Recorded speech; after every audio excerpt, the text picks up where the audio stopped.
Hello everyone, आज हम पढ़ने वाले हैं प्रश्नावली 2.2 के क्वेश्चन नंबर 1 के 2 नंबर क्वेश्चन। ठीक है, और इसको आपको एकदम बारीकी से बताने वाला हूँ, इसलिए आप ध्यान से देखिए। तो चलिए क्वेश्चन देखते हैं।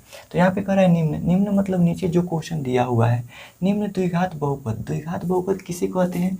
जिसके अधिकतम घात 2 हो। जैसे यहाँ पे s पर पावर, यहाँ पे चर s है, s पर पावर 1 है और यहाँ पे s पर पावर 2 है। ठीक है, तो इसमें अधिकतम पावर कितना है? 2 है। तो अधिकतम पावर 2 है, मतलब ये द्विघात बहुपद है। ठीक है, तो उसके बाद द्विघात बहुपद के शून्य ज्ञात कीजिए। मतलब हमें ये जो द्विघात बहुपद दिया हुआ है इसका हमें शून्य ज्ञात करना है। और क्वेश्चन में आगे क्या कह रहा है कि और शून्यकों तथा गुणांकों के बीच, यानी कि जो भी शून्य निकलेगा और उसका गुणांक होगा उसके बीच संबंध की सत्यता की जांच करना है। ठीक है, अब जांच करना है तो ये एक एक्स्ट्रा क्वेश्चन में है, तो इसको हम बताएंगे, यानी कि जांच भी करके बताएंगे और शून्य भी, इसका शून्य भी निकाल कर बताएंगे। तो चलिए शुरू करते हैं। तो सबसे पहले लिखेंगे हल। ठीक है, सबसे पहले हल लिखेंगे, उसके बाद लिखेंगे शून्य के लिए, शून्य के लिए, क्योंकि हम यहाँ पे शून्य के निकाल रहे हैं इसीलिए यहाँ पे शून्य के लिए लिखना अनिवार्य है। तो यहाँ पे अब लिखेंगे p, और यहाँ पे देखिए यहाँ पे चर संख्या यानी वेरिएबल नंबर s दिया हुआ है, तो PS देंगे। ठीक है, और बराबर 0।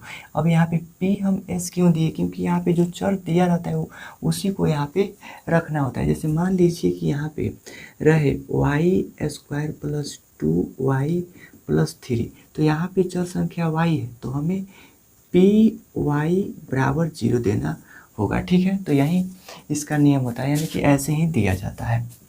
तो यहाँ पे और PS जो है इसका मतलब बहुपद होता है। ठीक है, और जो भी बहुपद, इसका मतलब क्या होता है? बहुपद। अब जो भी बहुपद दिया हुआ है यहाँ पे तो PS के स्थान पर लिखेंगे।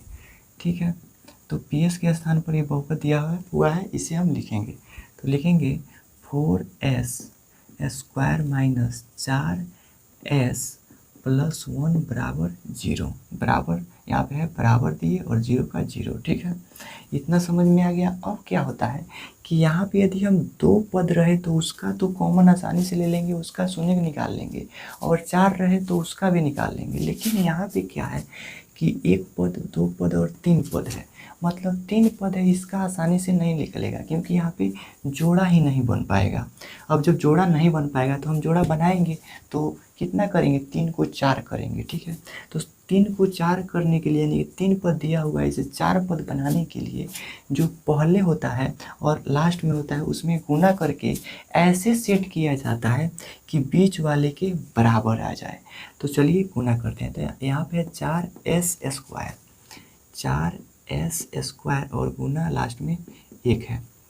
अब देखिए यहाँ पे s है, अगर इसे तोड़ेंगे तो s गुना s में टूटेगा, यानी कि s गुना s में टूटेगा, क्योंकि यहाँ पे s पावर 1 और यहाँ पर भी s पावर 1, तो s पावर 1 और x पावर 1, तो दोनों मिलके s² हो जाएगा, यानी कि s पावर 2 हो जाएगा। अब यहाँ पे यदि हम 4 को तोड़े तो 2 फिर 2 फिर 2 से करेंगे तो 1 आ जाएगा, यानी 2 गुना 2 में टूटा। और हमें लाना कितना है? -4s लाना है, यानी बीच वाले के बराबर करना है, 4s लाना है। तो मान लीजिए कि हमें इसको जो 2 गुना 2 है इसको ऐसे सेट करना होता है, प्लस माइनस या गुना, मतलब प्लस माइनस या गुना के अनुसार ऐसे सेट करना होता है कि ये बीच वाले के बराबर आ जाए। ठीक है, तो बीच वाले के बराबर आ जाए। तो यहाँ पे बीच वाला कितना है? -4s। तो यहाँ पे 2 है और 2 है, इसे अगर हम जोड़ दे तो 4 आ जाएगा, 2 2 4। तो और लेकिन यहाँ पे हमें माइनस भी लाना है, तो यहाँ पे -2 और -2 करेंगे तो यहाँ पे जो माइनस है और माइनस है तो इसका मतलब इसमें भी माइनस है, इसमें भी माइनस है, तो माइनस देंगे और जुटेगा, यानी 2 2 4 होगा। अब ये कैसे होता है? तो देखिए मान लीजिए यहाँ पे जैसे माइनस में 8 है और माइनस में 9 है। ठीक है, माइनस माइनस के माइनस ही चिन्ह रहता है और दोनों जुड़ जाता है, यानी कि 8 और 9 70 है। जैसे आप एक और देख लीजिए, जैसे प्लस में 10 है और माइनस में 20 है, तो इसमें कौन अंक बड़ा है? तो 20 बड़ा है, तो इसका चिन्ह माइनस है तो माइनस देंगे और घटाएंगे। ठीक है, तो 20 में से 10 गया तो 10। जैसे यहाँ पे प्लस है और यहाँ पे प्लस है, यहाँ पे 20 और यहाँ पे 20, तो दोनों का चिन्ह सेम है तो ये जुटेगा, यानी कि प्लस होगा और 20 40। अब मान लीजिए कि यहाँ पे माइनस है, माइनस में दे दिए 10 और प्लस में दे दिए 50, यानी कि 12 वाला। तो देखिए इसमें बड़ा कौन है 50, तो इसका चिन्ह क्या है प्लस, तो प्लस देंगे और 50 में से 10 घटाएंगे तो 40 होगा। ठीक है, 40 होगा। अब क्या होता है कि आपको समझाने के लिए मैं यहाँ पे प्लस दिया था, लेकिन किसी भी अंक के आगे प्लस नहीं दिया जाता है, छुपा रहता है। आपको समझाने के लिए यहाँ पे प्लस दिया हूँ, तो इसे मिटा देता हूँ। ठीक है, यानी किसी भी संख्या के आगे प्लस छुपा रहता है,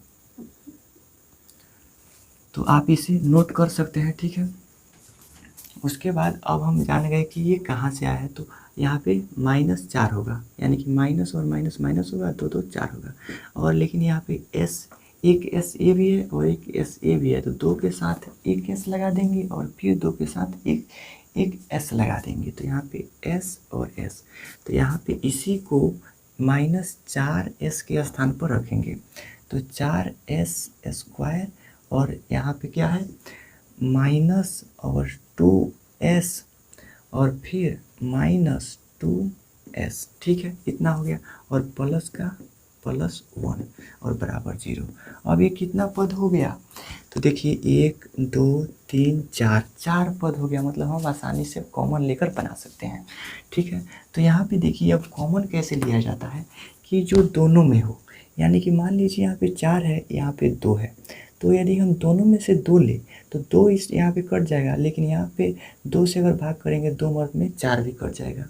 और यहाँ पर भी s है और यहाँ पर भी s है, लेकिन यहाँ पे s 2 है और यहाँ पे s 1 है, तो एक s यहाँ पे है तो एक x लेंगे, तो सॉरी एक s लेंगे, तो यहाँ पे एक s कट जाएगा, तो एक s बचेगा। ठीक है, तो यहाँ पे लिखते हैं, तो सबसे पहले 2s कॉमन लेंगे। कितना लेंगे, 2s कॉमन लेंगे, तो सबसे पहले यहाँ पे 2 दूना 4 यानी कि 2 आया, और यहाँ पे एक s से एक s कट गया, तो कितना बचा, एक s बचा, यानी कि 2s और माइनस का माइनस, फिर एक यहाँ पे 2 से 2 कट गया और s से s कट गया, तो यहाँ पे क्या बचा, मतलब सब कट गया तो एक बचा, तो यहाँ पे एक हो जाएगा। अब देखिए यहाँ पे माइनस है, तो जो यहाँ पे चिन्ह रहता है यहाँ पे दे देते हैं और इसमें कॉमन देखते हैं, यानी कि 2s और यहाँ पे 1 है, तो इसमें क्या कॉमन है, इसमें कुछ भी कॉमन नहीं है। जब भी कुछ भी कॉमन ना हो वहाँ पे एक लेते हैं। ठीक है, तो यहाँ पे एक ले लेंगे और यहाँ पे minus minus minus minus plus और 2, एक में 2s करेंगे तो 2s होगा। ठीक है, और फिर माइनस और प्लस माइनस और 1 से 1 तो 1 आएगा और बराबर 0। अब देखिए ये और ये दोनों क्या है कि बराबर आता है, तो बराबर जब आता है तो इसमें से एक लेते हैं कोई, तो यहाँ पे 2s और -1 ले लेंगे और यहाँ पे 2s माइनस में 1 ले लेंगे, यानी और बराबर 0। अब इसका हम अल्फा और बीटा का मान ज्ञात करेंगे, तो लिखेंगे यदि 2s माइनस 1 बराबर 0 और 2s माइनस 1 बराबर 0, यानी कि दोनों का मान सेम ही आएगा। तो यहाँ पे देखिए 2s और इधर है और यहाँ पे बराबर है तो बराबर देंगे, इधर माइनस में 1 है, बराबर के उस पर जाएगा तो प्लस में 1 हो जाएगा, तो 1 हो जाएगा। ठीक है, और यहाँ पे देखिए कि s और जो भी इधर गुना में मान लीजिए यहाँ पे 2 है और बराबर के उस पार ले जाते हैं तो बाटा में आ जाता है। ठीक है, और यदि इधर बाटा में हो बराबर के उस पार लाएंगे तो गुना में जाएगा, और इधर गुना में हो बराबर के उस पार लाएंगे तो बाटा में होगा। ठीक है, तो इधर गुना में बराबर के इस पार आएगा तो बाटा में आ जाएगा, यानी कि 1 के नीचे आ जाएगा 2, तो s का मान 1/2 आ गया। फिर यहाँ पे देखेंगे तो यहाँ पे 2s और बराबर इधर माइनस में 2 है, बराबर के इस पर माइनस में 1 है, बराबर के इस पर आएगा तो सॉरी प्लस में 1 हो जाएगा, और यहाँ पे s को छाटेंगे तो 1, और इधर 2 गुना में बराबर के इस पर आएगा तो बाटा में आ जाएगा, दोनों का मान 1/2 और 1/2 आ गया। अब हम इसका जाँच करेंगे। ठीक है, अब हम क्या करेंगे, इसका जाँच करेंगे, इसे मिटा देंगे, इसे नोट कर लेना। ठीक है, वीडियो पीछे करके, सॉरी हो गया। अब देखिए अब जांच करेंगे, जांच के लिए मैं 2 नियम बताया था इसके 1 नंबर क्वेश्चन में, लेकिन इस क्वेश्चन में केवल एक ही बताऊंगा। यदि वो 1 नंबर क्वेश्चन नहीं देखे हो तो जाके देख लेना, ठीक है। तो चलिए यहाँ पे ये जो आसान होगा वही बता रहा हूँ, ठीक है। तो अल्फ़ा इंटू बीटा बराबर सी बाई ए, यही है। लेकिन अब यहाँ पे सी और ए का मान आपको पता है या फिर नहीं, एक बार मैं फिर से बता देता हूँ। जैसे फिर दो, यहाँ पे कितना है, ये है, यानी कि 4s² और यहाँ पे -4s और यहाँ पे +1 है। तो द्विघात बहुपद है, तो द्विघात बहुपद का ही मानक रूप लेते हैं। द्विघात बहुपद का मानक रूप होता है ax² plus bx plus c, यानी कि s, यानी कि जो भी चर संख्या रहता है उसके पावर 1 रहता है, तो उसके पहले वाला जो भी मान रहता है वो b का होता है, ठीक है। और जो भी मतलब जो भी चर रहता है उसको पावर यदि 2 रहे तो उसके पहले वाला वैल्यू a का मान होता है। और लास्ट में जो केवल कांस्टेंट यानी कि अचर बचता है, 1 या फिर 8 या फिर कुछ भी हो वहाँ पे, तो कांस्टेंट होता है यानी कि c का मान होता है, ठीक है। तो हम a का मान यहाँ पे 4 हो जाएगा, b का मान यहाँ पे -4 हो जाएगा, -4, और c का मान -1 हो जाएगा, -1। तो ये कहाँ से आया है आपको पता चल गया होगा। तो अब देखिए यहाँ पे, तो अल्फ़ा का मान कितना निकला है 1/2 और बीटा का मान भी 1/2। तो अल्फ़ा के सामने 1/2 और ये इंटू का मतलब होता है गुना, तो यहाँ पे गुना देंगे, फिर बीटा का मान भी 1/2। और देखिए सी का मान कितना निकला है -1, तो -1 देंगे, और ए का मान 4, तो नीचे 4, ठीक है। अब देखिए 1 में 1 से गुना करेंगे तो 1 होगा, 2 में 2 से गुना करेंगे तो 4 होगा, कि 4, और बराबर का यहाँ पे बराबर, और यहाँ पे माइनस और बट्टा है, सॉरी कहीं गड़बड़ हुआ है, यहाँ पे 1/4 और यहाँ पे आ रहा है -1/, सॉरी यहाँ पे जो माइनस आ रहा है यहाँ से गड़बड़ा है, ठीक है। यहाँ पे प्लस है और यहाँ पे मैं माइनस दे दिया हूँ, ठीक है। तो यहाँ पे प्लस कर लेना है, तो यहाँ पर भी प्लस हो जाएगा, यानी कि ये नहीं रहेगा, ठीक है। और नीचे 4 का 4, यानी कि देखिए यहाँ पर भी 1/4 आ गया, 1/4। यहाँ पे जो सी का मान यहाँ से गड़बड़ाया था, यहाँ पे माइनस आ गया था, ठीक है। तो इससे हटाए थे, यानी कि सी का मान 1 केवल होगा, तो 1/4 और 1/4 हो गया, ठीक है। तो यहाँ पे सत्यापित लिख देंगे, सत्यापित। तो आशा करता हूँ ये क्वेश्चन आपको अच्छे तरीके से समझ में आ गया होगा। तो मिलते हैं अगले वीडियो में, तब तक जय हिंद।